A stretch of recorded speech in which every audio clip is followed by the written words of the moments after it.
بسم الله الرحمن الرحيم. يا أيها المزمل قم الليل إلا قليلا نصفه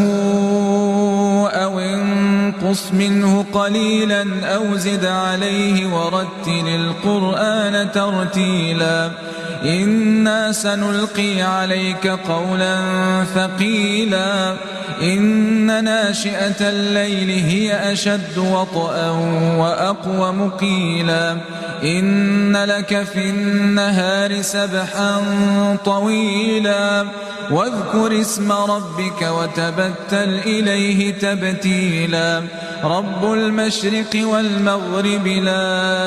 إله إلا هو فاتخذه وكيلا واصبر على ما يقولون واهجرهم هجرا